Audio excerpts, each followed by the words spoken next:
Heading raw material for photosynthesis, मतलब ये photosynthesis के लिए कौन कौन से रॉ मटेरियल की जरूरत पड़ती है। ठीक, तो इक्वेशन से अगर हम देखें तो हमारे पास क्या है, CO2 है, H2O है, सनलाइट है, क्लोरोफिल है, इन सब यूज पड़ेगी तो हमारे पास ये स्टार्च या ग्लूकोज बनेगा। तो यही हमारे क्या हो गया, रॉ मटेरियल हो गया। तो इसमें पहला रॉ मटेरियल कौन सा, अगर इस इक्वेशन से देखें तो इक्वेशन से क्लियर हो रहा है कि रॉ मटेरियल जो हमारे पास है वो क्या चीज है, कार्बन डाइऑक्साइड। तो रॉ मटेरियल कौन सा हो गया, CO2 हो गया एक तो। ठीक, दूसरा रॉ मटेरियल क्या हो जाएगा, H2O यानी कि वाटर, तो वाटर की भी जरूरत पड़ेगी। ठीक, तो एक ये हो गया क्या चीज, वाटर। तो दो चीजों की यहाँ पर इस चीज की जरूरत पड़ेगी। बाकी जो सनलाइट होगी वो एटमॉस्फेयर से मिल जाएगी और क्लोरोफिल जो होगा वो ग्रीन प्लांट्स में होगा। ठीक, अब इसमें जो एंड प्रोडक्ट होता है, जो प्रोडक्ट बनता है वो क्या बनता है, ये ग्लूकोज बनता है। ठीक, तो इस तरीके से हम इसके बारे में लिख सकते हैं कि इस रिएक्शन में किस किस की जरूरत पड़ रही है और कौन कौन सा रॉ मटेरियल है, तो वो आप लिख लीजिए। ठीक, लिखो। हाँ, तो इतना आपने ये लिख लिया, लिख लिया ये।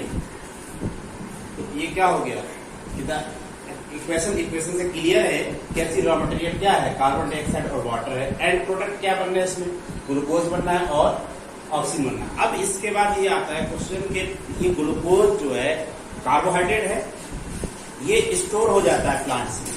तो कैसे स्टोर होता है कि ग्लूकोज का पॉलीमराइजेशन होता है और बन जाता है स्टार्च। जैसे आलू वगैरह आप खाते हो तो स्टार्च होता है। पहले आलू बनाता ग्लूकोज ही है, लेकिन ग्लूकोज जब कई ग्लूकोज मॉलिक्यूल्स आपसे मिल जाते हैं तो वो पॉलीमर बना लेते हैं और वो बना लेते हैं कैसी, स्टार्च, वो स्टोर हो जाता है। तो ये स्टार्च क्या है कि स्टोरेज फूड है इन प्लांट्स।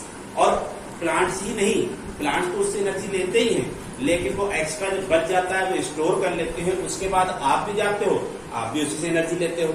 ठीक, तो वो आपके लिए भी एनर्जी का सोर्स है, वो प्लांट के लिए भी है।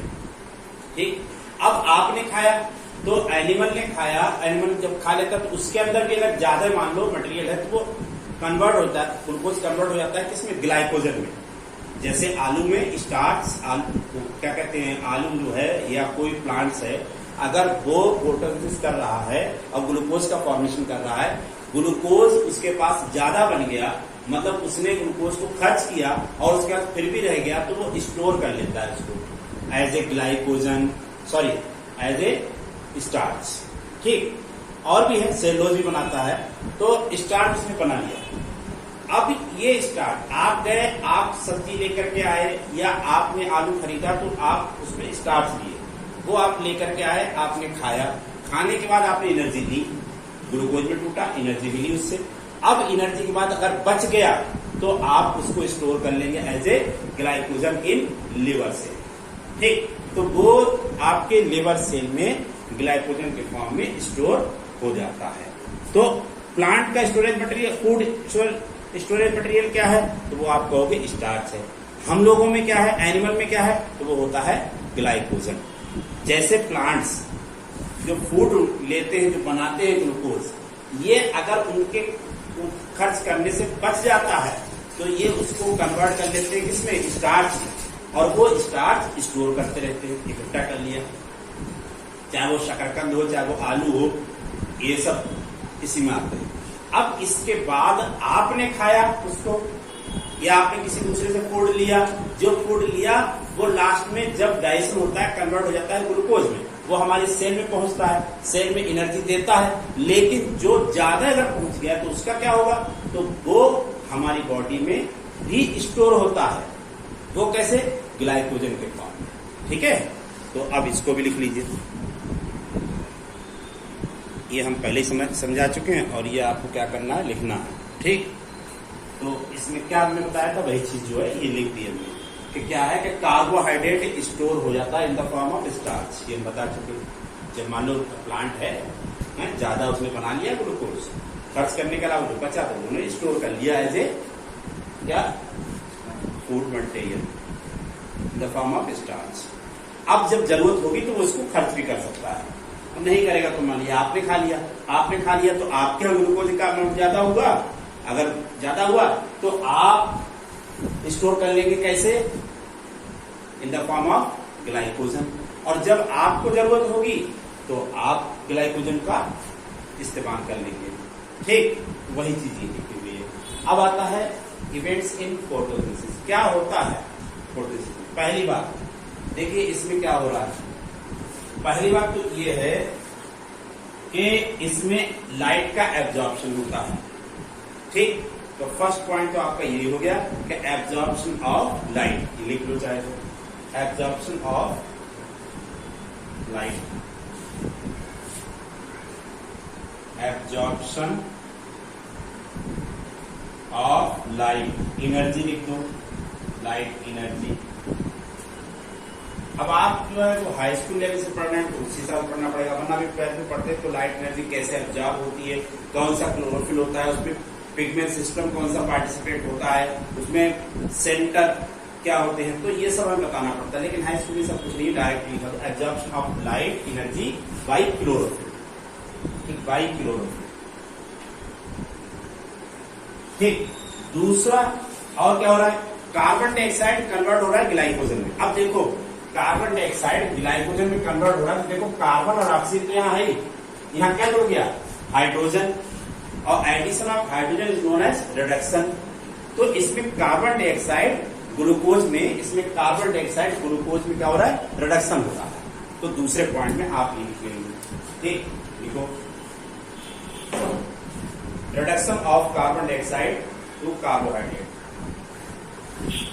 रिडक्शन ऑफ CO2 किसमें कन्वर्ट हो, C2 टू कार्बोहाइड्रेट या ग्लूकोज, कार्बोहाइड्रेट या ग्लूकोज लिख दोगे तब भी कोई दिक्कत नहीं। अब इसमें एक और चीज होती है कि जो लाइट एनर्जी है, अब इसमें बॉन्ड बनते हैं, बॉन्ड के बीच जो एनर्जी होती है केमिकल एनर्जी, तो light energy is converted into chemical energy. तो ये लिख दो अगला इवेंट,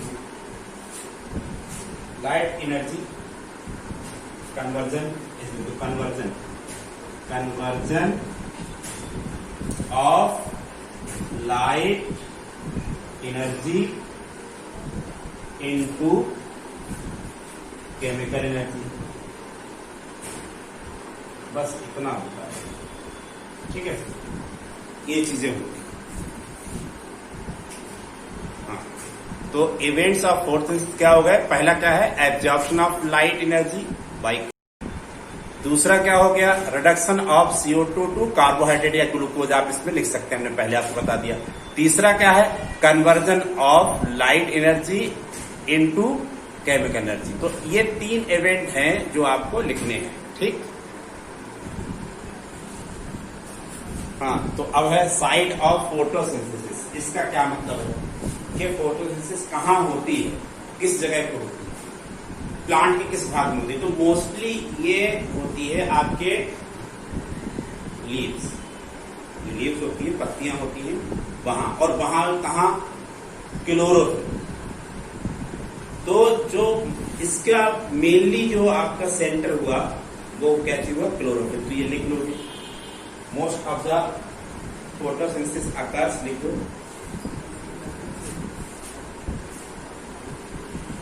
मोस्ट ऑफ द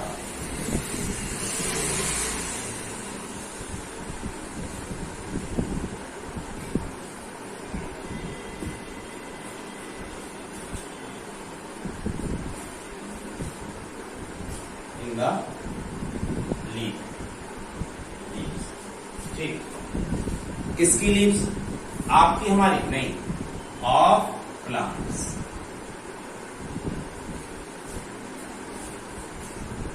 तो अब जैसे स्मॉल अमाउंट कहीं और भी हो सकता है, लेकिन अब एक चीज और है, हम यहाँ पर जब लीव्स की बात कर रहे हैं तो लीव्स का इंटरनल स्ट्रक्चर हमको थोड़ा पढ़ना पड़ेगा। तो हम स्टडी कर लेते हैं क्या चीज, इंटरनल स्ट्रक्चर। तो हम डायग्राम बनाते हैं, उसका फिर आप भी बनाइएगा साथ साथ। ठीक, तो अब ये डायग्राम आपका लीव्स का बन गया। ठीक, तो ये जो लीव्स का डायग्राम बना है, इसमें जो ऊपर वाली लेयर है, ऊपर वाली लेयर समझ रहे हो, देख लो, ये ऊपर वाली लेयर जो है वो क्या है, वो है क्यूटिकल, और नीचे वाली लेयर क्या है, वो है आपकी लोअर एपिडर्मिस। अपर एपिडर्मिस होती है और एक लोअर एपिडर्मिस होती है।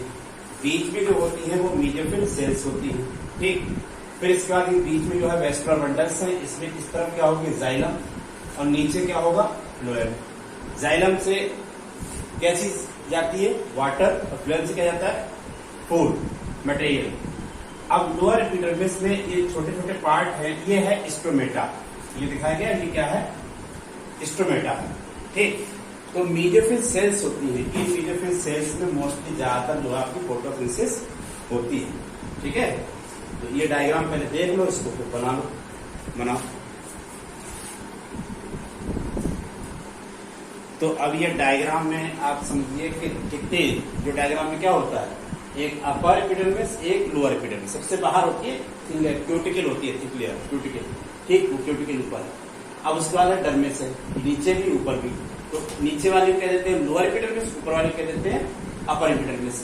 इसके बाद ये जो दिखाए गए ये पैलिसेड टिश्यू, ठीक, ये क्या है, पैलिसेड पैरेन्काइमा सेल्स होती है ये वाली, ठीक। और स्पंजी पैरेन्काइमा, ये बीच बीच में जगह है, तो इसमें स्पंजी है, क्योंकि एयर नहीं रहती है स्पंजी, तो स्पंजी पैरेन्काइमा ये। और ये कैसा है, पैलिसेड पैरेन्काइमा, ठीक। ये मेसोफिल सेल्स के दो टाइप्स होते हैं, ये यहां से यहां तक ये मेसोफिल सेल्स हैं। तो मेसोफिल सेल्स में दो टाइप होगा, एक पैलिसेड वाला और एक ये स्पंजी, ठीक। अब इसका बीच में जो है वेस्कुलर बंडल्स है। इसके बाद इसमें देख रहे हैं कि जो अपर एपिडर्मिस है, इसमें कोई भी पोर नहीं है, स्टोमेटा नहीं है। तो एपिडर्मिस जो होती है वो क्या होती है, it is outermost one cell thick layer होती है, ठीक। ये आप लिखेंगे, इस बार लिखेंगे इट डिवाइड, ये दो तरीके की होगी, कौन कौन सी, upper epidermis and lower epidermis. It has two part. तो अपर एपिडर्मिस में क्या होगा, स्टोमेटा, क्लोरोप्लास्ट नहीं होता, स्टोमेटा नहीं होता है।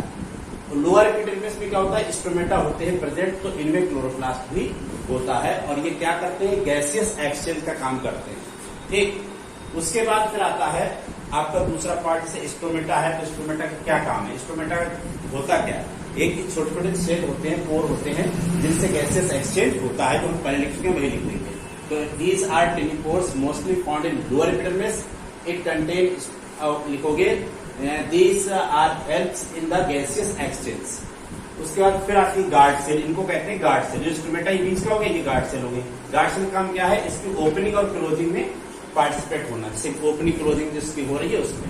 तो दीज सेल्स ऐसी होती है, सेल के बीच की तरह होती है, bean cell that frame the stomatal opening. जो स्टोमेटल ओपनिंग है इसी को ये फ्रेम करती है, और इन्हीं में क्या होता है, क्लोरोप्लास्ट होते हैं, ठीक। इतना आप इसमें लिखेंगे, ठीक, समझ गए। इसके बाद आ जाता है कि opening and closing of stomata, वो बाद में बताएंगे।